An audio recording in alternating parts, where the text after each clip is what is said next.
Good morning, everybody. Welcome back to the Sleuth Intuition channel. I am your host, Patrick Vallejos, broadcasting to you live from Phoenix, Arizona.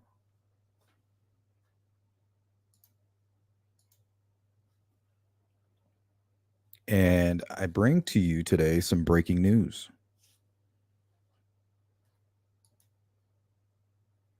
Breaking news in a case we literally just covered. Doing a series on the Route 29 stalker. But really, it's a story of the Route 29 stalker, the eastbound strangler, and the Long Island serial killer. Kind of peppered in there with some other sadistic serial killers that aren't really talked about a whole lot. And now we're going to talk about another one today. Walter Leo Jackson Sr. First time I've heard that name.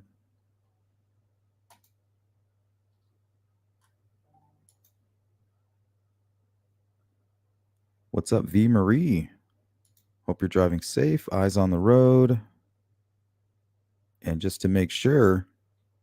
Give me all you got! Vincent, give me all you got! I swear, me and my brother.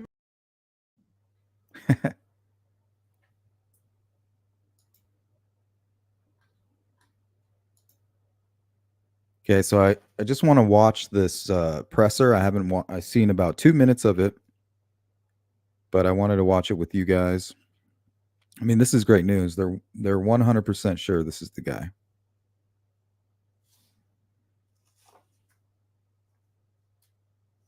So we were trying to tie Julie and Laura's case into the Route 29 stalker and potentially with Rex Heuermann and all of these other unsolved crimes.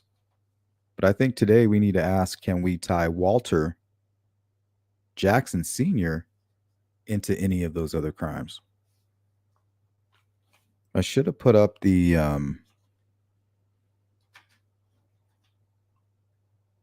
those sketches, huh? Maybe I still can. Hold on.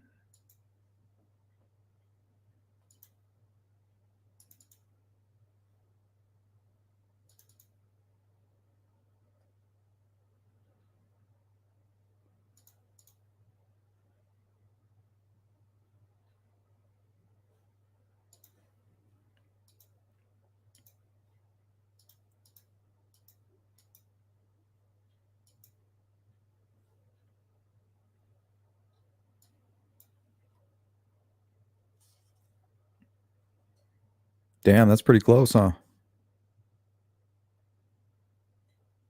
Especially this one on the right.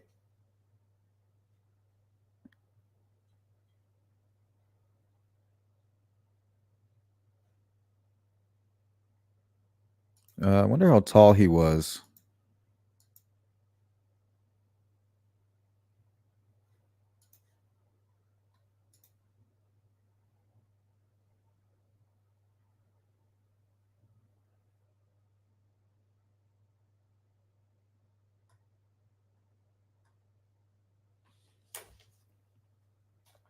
They don't give his physical description.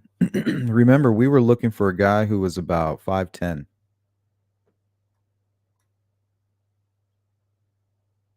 5'8", 5'10".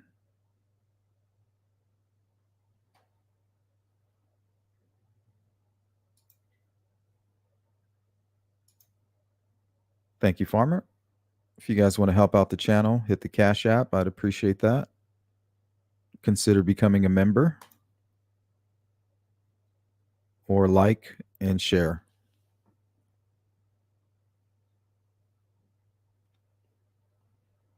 I think V is a good driver. And speaking of intuition, what's up with all these cases being solved right after we talk about them? Or the victims being found, like right after we discuss the case?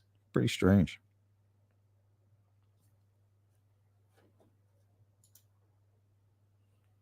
Guess we need to cover more cases.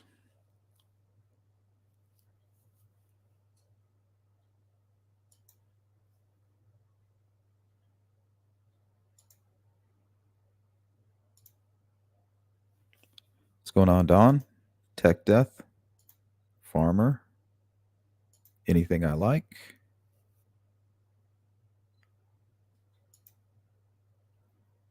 V. Marie, eyes on the road.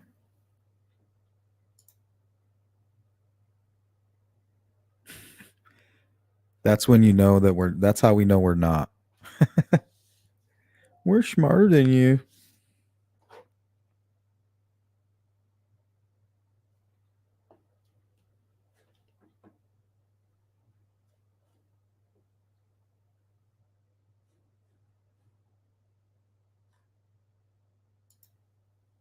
Okay, let's take a look at this presser. Get some of these details here. I know it has to do with DNA and new Good testing. morning.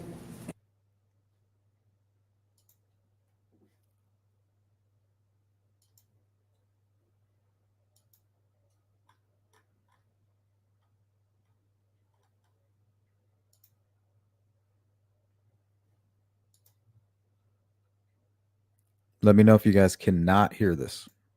I'm Stanley Metter, Special Agent in charge of the FBI Richmond Field Office. I'm pleased to be joined here today by Christopher Kavanaugh, United States Attorney for the Western District of Virginia, Colonel Gary Settle, I agree, Superintendent Chris. of the Virginia State Police, and Christopher Kovaleski, Special Agent in charge, National Park Service. We've brought you all here today for an announcement we've been working towards for nearly 3 decades. Real quick, I just want to go to these comments here. Chris says, wow, guess it wasn't Ivanitz after all. But Ivanitz still could have killed Reynolds and McDaniel. Yes. But isn't it crazy to think about all these sick people that are running around? Remember, they thought it was Darrell Rice. And law enforcement tried to tell everybody, like, just calm down. I know that we accused him. I know that we tried to prosecute him for this crime, but he wasn't our guy. He served his time for those other crimes. But there was a group of people who were certain it was Rice. But the DNA just, it told them otherwise. Crazy. 28 years ago, 2 women, Laura Winans and Julianne Williams, known by their family and friends as Lollie and Julie, were viciously murdered in Shenandoah National Park. Their murders sparked shock and fear throughout the community and nation. Today, we are proud to stand here and tell you we now know who is responsible for this heinous crime. While we have been eager to share the news, it was most important for us to tell Lollie and Julie's families first. Yesterday, our case agent and victim specialist spoke with the families. This morning, U.S. Attorney Kavanaugh, Colonel Settle, SAC Kovaleski, and I also spoke with the families. We can't imagine how extremely hard it is for the family members to receive this information. They've been seeking answers for far too long. Without going into too much conversation, I can tell you they were grateful for the people who worked on this case, for the resources, and for helping to provide closure. Soon after I came to lead the FBI Richmond Field Office in 2021, I was briefed on the unsolved murders of Lollie and Julie. We assigned a new investigative team. The team conducted a methodic review of everything in our case file. They reassessed leads, re-examined evidentiary items, photos, and interviews. Good to see you, Steph. One thing we had to look closely at was advancements in DNA and any DNA testing and any additional resources that could be used to support further analysis. I can't stress enough the countless hours and research that went into determining what items would be suitable for retesting. Yeah, the answer is that technology solved this case. They're basically talking about, like, their part was to figure out which items to test. And I'm sure, a certain level of understanding needed to go into that. But I mean, the truth is technology solved this case. Once we identified those items, our team secured funding through the Department of Justice's Sexual Assault Kit Initiative, also known as SAKI, which is administered SAKI? through the Virginia Attorney General's Office. The approved grant allowed us to leverage the assistance of an accredited private lab to submit items for analysis. As a result of these examinations, DNA was successfully pulled from several items of evidence. What's up, From Boston? it, analysts obtained a CODIS-eligible profile. CODIS is the FBI's combined DNA index system. It contains DNA profiles of convicted offenders, unidentified subjects, and missing persons. Today, we are here to tell you our positive match is to Walter Leo Jackson Sr., Boom. a convicted serial rapist, originally from the Cleveland, Ohio area. God. Serial rapist. And they couldn't figure out who did it. It's not as sophisticated as people think. It's all about retesting. I think that's what they're hoping to do with Rex, is to go back to a lot of these other cases and get them retested.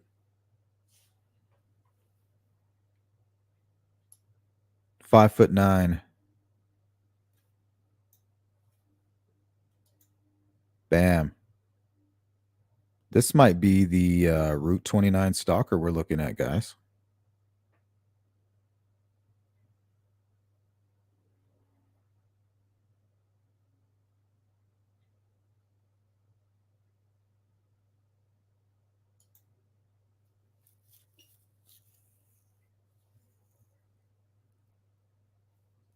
I mean, he fits the description. He matches with the sketch.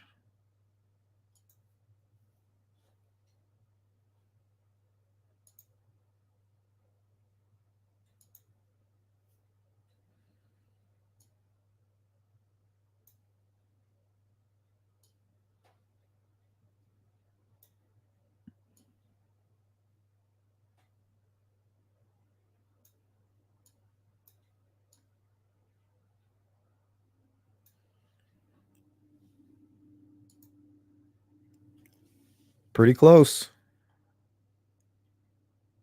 The one on the left, I believe, is 1996. Let me see. It should have the year right there. 95.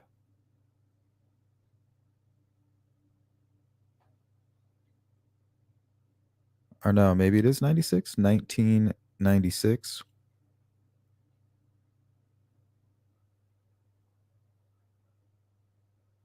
Yeah, I think it's 96.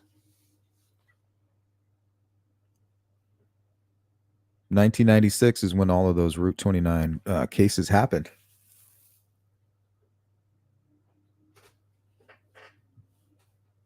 And he fits the description of that guy driving around in the little truck.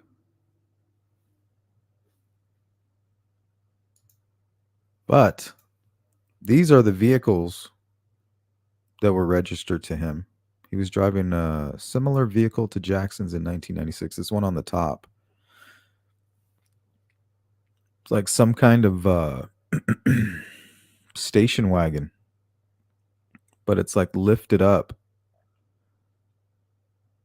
like a truck.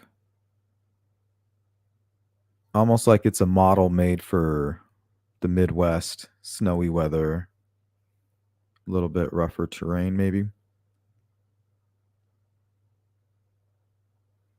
Plus there's some space in the back to kind of sleep.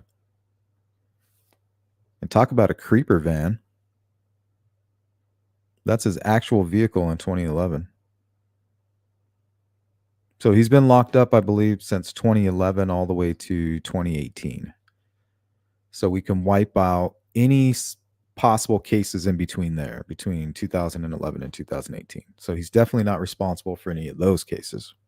But up until 2011, they're still looking for tips, and they want people to come forward if they have any information on Walter. And they want you to pay close attention to his vehicles.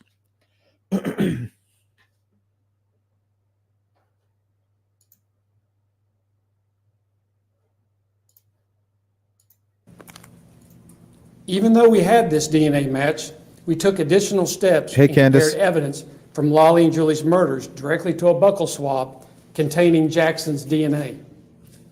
Those matched results confirm a certainty that is rarely seen. 1 in 2.6 trillion.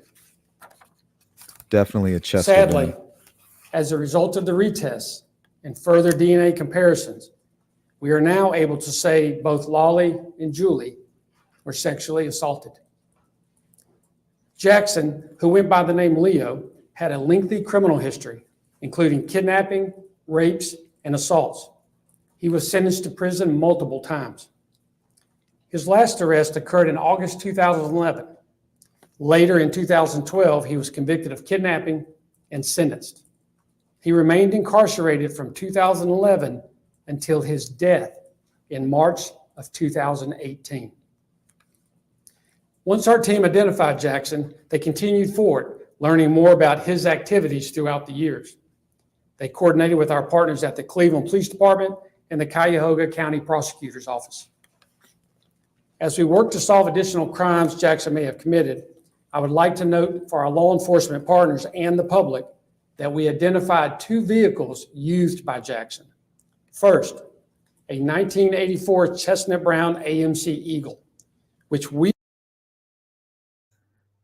That's funny, Farmer. Says, those are sweet, those vans, but regular folks can't own them or they look like creepers. Well, my aunt owned one. I think it was blue, and she was a school teacher. And then my buddy owned a van, nothing like that. So I won't include that, but he did have a van, but he was also in a band. We believe may have been the vehicle used during the time Lollie and Julie were murdered. Don is asking, what was he locked up for? I think I have his charges right here. Hold on.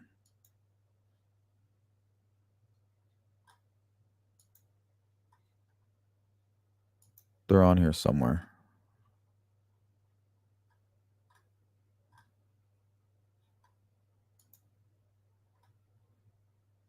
Oh, here we go.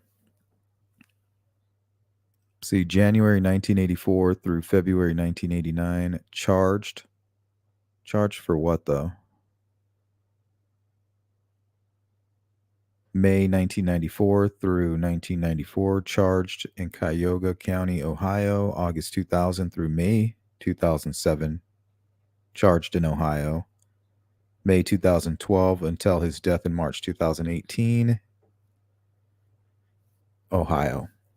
So he was locked up between 84 and 89, 90, and then through May and September of 94. Looks like he was incarcerated from 2000 to 2007.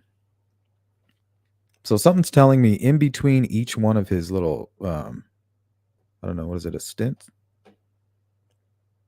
Prison stays? There's probably a handful of crimes that he's responsible for.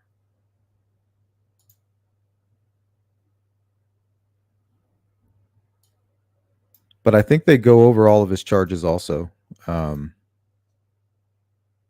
that video. Oh, shit, did I lose it?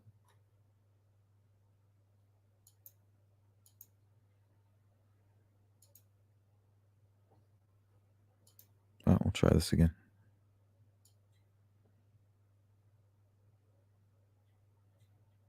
From Lollie and Julie's murders directly to a buccal swab containing Jackson's DNA. Those matched results confirm a certainty that is rarely seen. 1 in 2.6 trillion. Sadly, as a result of the retests and further DNA comparisons, we are now able to say both Lollie and Julie were sexually assaulted. Jackson, who went by the name Leo, had a lengthy criminal history, including kidnapping, rapes, and assaults. He was sentenced to prison multiple times. His last arrest occurred in August 2011. Later in 2012, he was convicted of kidnapping and sentenced. He remained incarcerated from 2011 until his death in March of 2018. Once our team identified Jackson, they continued forward, learning more about his activities throughout the years. They coordinated with our partners at the Cleveland Police Department and the Cuyahoga County Prosecutor's Office. As we work to solve additional crimes Jackson may have committed, I would like to note for our law enforcement partners and the public that we identified 2 vehicles used by Jackson. First, a 1984 Chestnut Brown AMC Eagle, which we believe may have been the vehicle used during the time Lollie and Julie were murdered.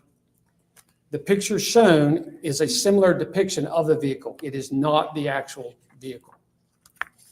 Second, we identified a 1979 model Ford Econoline van that he was using at the time of his 2011 arrest. The photo depicted is the actual van. Jackson was known to use temporary tags, alter license plates, and frequently changed vehicles. We can now also confirm that Jackson, a residential painter by trade, was an avid hiker with past interests in travel to Shenandoah National Park. I will now turn it over to U.S. Attorney Christopher Kavanaugh. Thank you, SAC Metter. My name is Chris Kavanaugh, and I'm the United States Attorney for the Western District of Virginia. My office has been working with this new team of investigators that the FBI put in place to investigate the Shenandoah Park murders that occurred in 1996. Towards the beginning of my term as United States Attorney, I was extensively briefed on this matter, and I had the privilege to sit down with the victims' families. And I shared with them that it was in my assessment that without a forensic link to the perpetrator, that this crime may never be solved.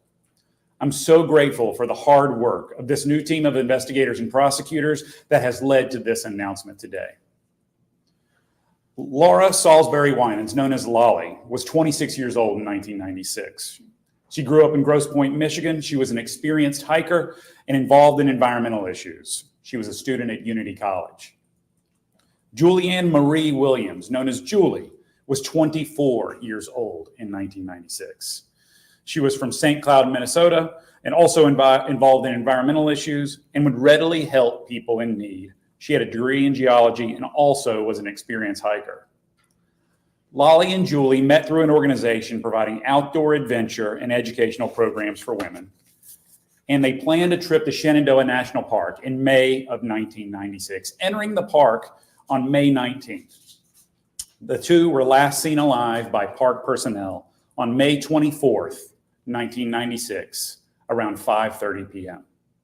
Their bodies were discovered on June 1st of 1996.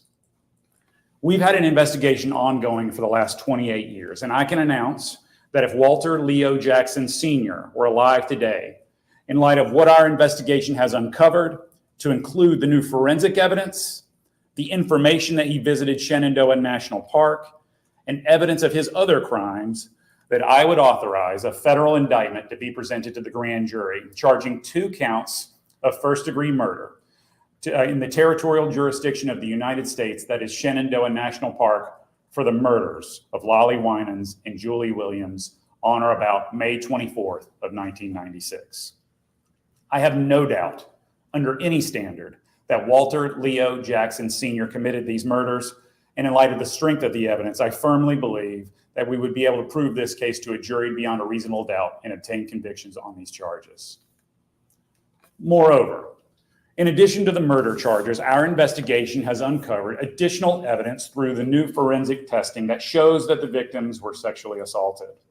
And I would also authorize the indictment to include 2 counts of aggravated sexual abuse in the territorial jurisdiction of the United States in Shenandoah National Park. If Jackson were alive and we could take this case to trial, in addition to this forensic evidence, the government would also present evidence of 3 other crimes, sexual assaults, committed by Jackson. This evidence would be relevant and admissible to proving his intent, common scheme or plan, and identity. First, on June 5th of 1996, just days after the events that occurred in Shenandoah National Park, Jackson had returned to Cuyahoga County, Ohio, where he forcefully kidnapped and raped a woman as he held a knife to her throat. Second, a little over 1 month later, on July 16th of 1996 in Cuyahoga County, Ohio, Jackson broke into a dwelling kidnapped, and raped a woman, again at knife point. Jackson was not initially identified in this investigation, and he remained at large. These two sexual assaults in June and July of 1996 occurred within just 2 months following the Shenandoah Park murders. Third, 15 years later, 7 of those intervening years Jackson spent incarcerated on a separate crime. In 2011, Jackson violently abducted and raped a woman, again in Cuyahoga County, Ohio. But this time he was arrested, charged, and pled guilty to kidnapping, gross sexual imposition, and felonious assault. While serving a sentence, Jackson was forensically linked, not unlike what has occurred here. He was forensically linked to the prior kidnapping and rapes that had occurred in June and July of 1996 that had taken place 18 years prior, the events that happened in the months following the Shenandoah Park murders. In 2014, he was charged with those 2 crimes that he committed in June and July of 1996. He went to trial, and with the forensic evidence, as well as the testimony of the 2 victims in those cases, a jury unanimously convicted Walter Leo Jackson of 2 counts of rape and 2 counts of kidnapping, and he was sentenced to an additional 20 years in prison. Notably, all 3 of these crimes were committed by Jackson alone. Had this matter proceeded to trial today, given how close in time these crimes occurred to the Shenandoah Park murders, the manner in which they were committed, the fact that a weapon was used and how it was used, the evidence of sexual assault, and his ultimate convictions, we would seek to introduce evidence of these crimes under the federal rules of evidence as relevant to prove his intent, knowledge, common scheme and plan, and although we wouldn't need it given the strength of the DNA evidence, also his identity. There are a couple of other topics that I would like to address. First, as I've made clear, one of my top priorities as United States Attorney has been the increased awareness and reporting of, as well as the vigorous investigation and prosecution of, hate crimes.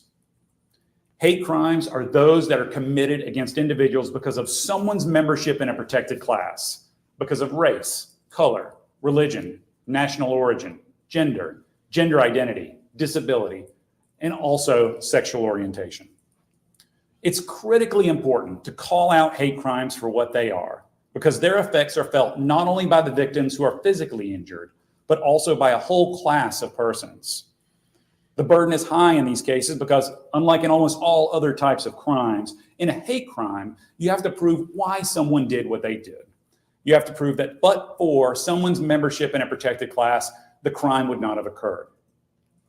Here, it has been publicly reported that Lollie, Winans, and Julie Williams were members of the LGBTQI+ community. Make no mistake, this crime was brutal. This crime was definitionally hateful. Nevertheless, we do not have any evidence that the victims were selected for, or that Jackson had any knowledge of, or was otherwise motivated by their membership in a protected class. And if the evidence showed otherwise, I would say, Hey, Hiawatha, I don't think I so. bring this to attention only because I anticipate this was a question in light of public statements that have been associated previously with this case.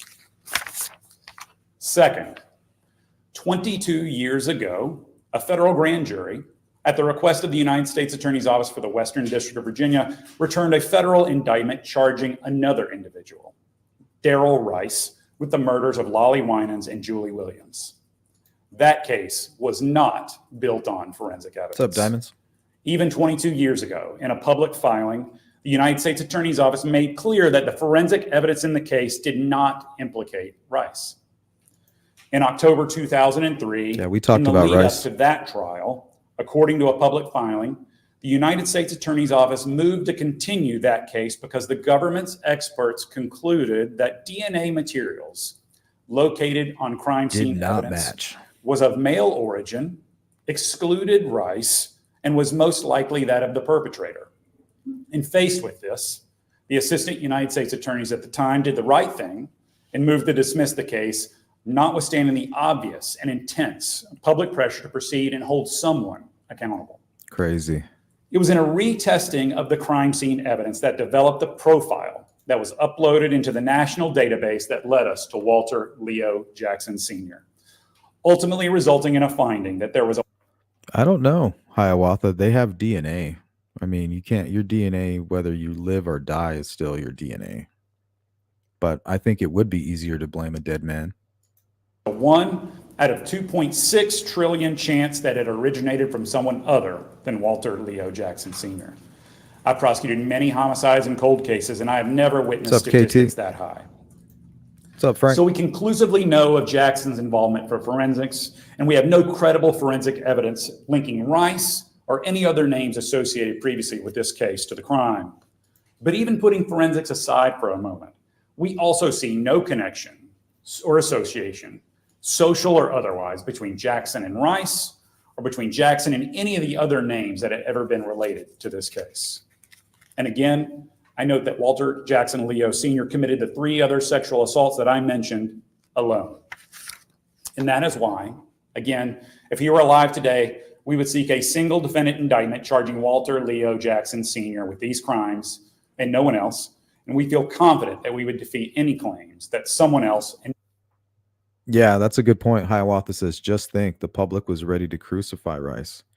Yeah, well, you got to think about it. He was already like a convicted kidnapper. Like they already knew what he was capable of. It wasn't like they just picked him out randomly, you know. Not Jackson was responsible. A few remaining notes in conclusion. First, I want to thank the Department of Justice Sexual Assault Kit Initiative, which provided the funding for our retesting of the evidence in this case. I am so appreciative of this program and what it has done to solve these types of offenses throughout the country. Second, I want to personally thank Special Agent in Charge Stanley Metter for his leadership, as well as Special Agent Jade Laughlin for her perseverance and tenacity. Without either of these 2 individuals, we would not be here today. What's up, Audrey? Third, I want to thank the Virginia State Police and the National Park Service for their continued partnership in this case and the many other cases that we have. This is what we do. The Department of Justice, the Federal Bureau of Investigation, the law enforcement community. We will continue to faithfully and dispassionately investigate, work to find answers, no matter how long it takes. We don't give up. Last and finally, I want to close by extending my condolences again to the families in this matter. They have waited so long. They have lost so much. That's more accurate. Hiawatha says he was a bad guy, so let's just pin it on him too. The way the public thinks sometimes is crazy. It is, you know, everybody becomes a sleuth. And they think everything is really like Occam's razor. They think everything is right there on the surface when it's not always right. It's not always that simple. Oh, well, we have this convicted kidnapper right here where 2 girls were murdered. It's got to be him. It has to. And it is my hope that this announcement today provides some small measure of solace to the families. Thank you.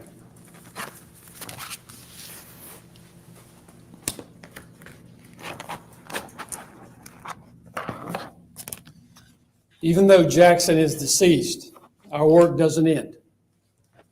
We are piecing together a timeline of Jackson's movements to share with our partners to Me assist too, them Hiawatha. Me with too. unsolved cases.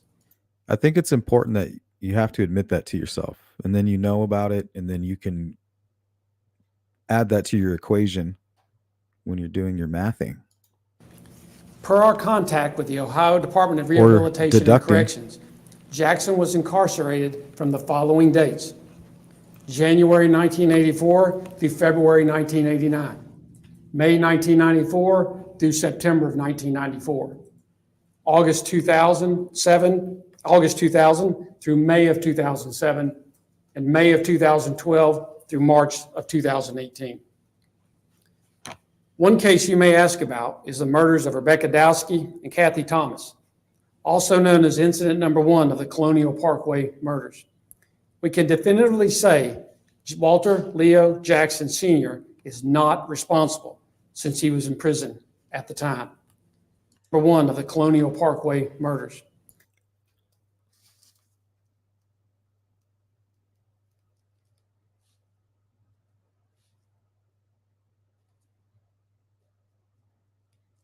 Sorry, I just wanted to write that down. We can definitively say Walter Leo Jackson Sr. is not responsible since he was in prison at the time. We can also say that he is not associated with incidents number 2 or number 3 of the Colonial Parkway murders. In the FBI, See, the Colonial Parkway murders.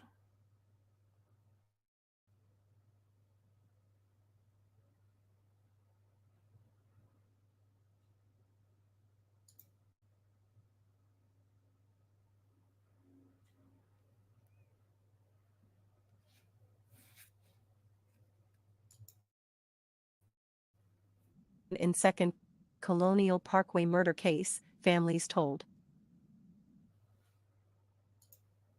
A deceased Lancaster County waterman, Alan Wade Wilmer Sr., was implicated earlier this year in one of the Colonial Parkway murders. The state police announced in January that Wilmer's DNA matched genetic material found in the slayings 37 years ago of David Knobling, 20, and Robin Edwards, 14. On September 21, 1987, Knobling's pickup was found unattended in a small parking lot near the James River Bridge in Isle of Wight County, the driver's door flung open, the radio playing and his wallet on the dashboard. 2 days later, the 2 bodies washed ashore at a nature preserve 2 miles downriver. Both had been shot, the teen had been sexually assaulted.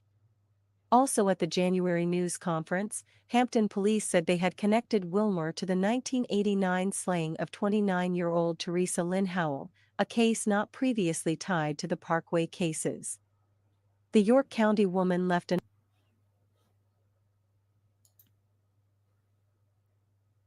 I just wanted to know what they were talking about. Yeah, we work to find ways to push all cases forward and bring justice for victims.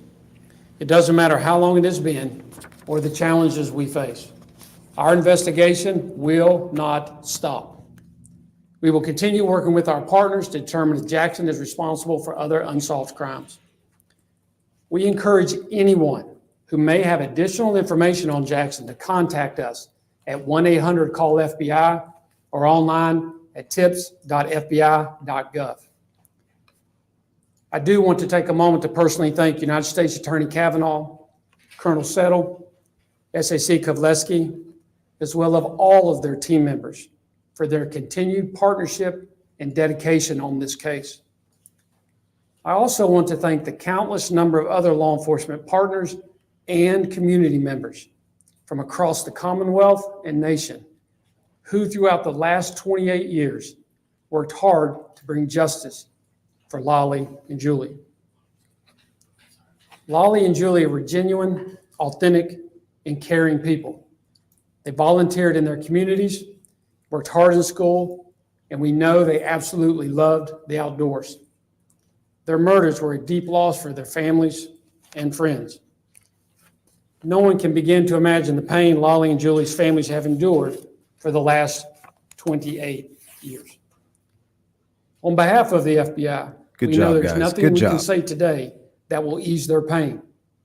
We do, however, hope that this information will help move the families forward in the healing process. That was a pretty good presser. Well, it looks like they can close the books on that one.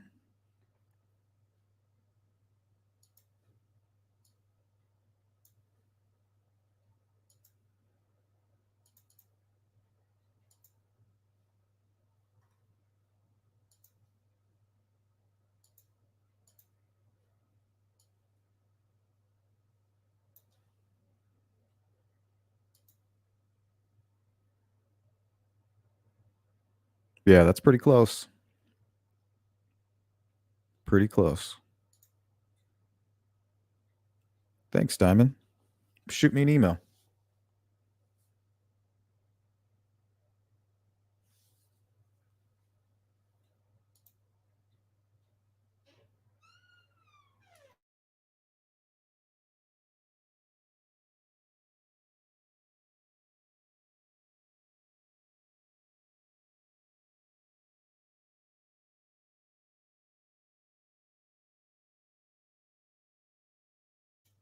You got it, Hiawatha.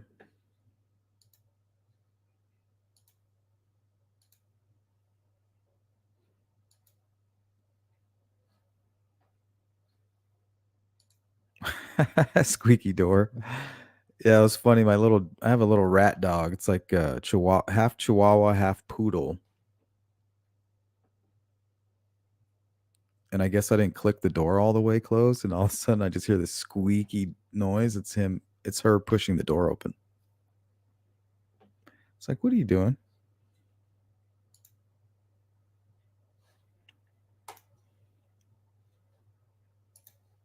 Alrighty, guys, that is going to do it. I just wanted to go live and give you that update and kind of discuss it with you. And I'm sure this will set up some future live streams and discussions that we can go over in the future, especially with Lisa Showalter Reynolds.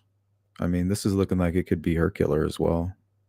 So we'll see if we can break that down and break it apart or make it fit.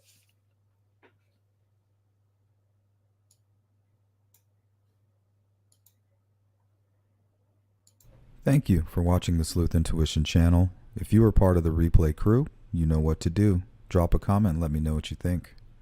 Don't forget to like and subscribe and hit the bell icon to stay in the loop. Sleuth Intuition is 100% crowdfunded.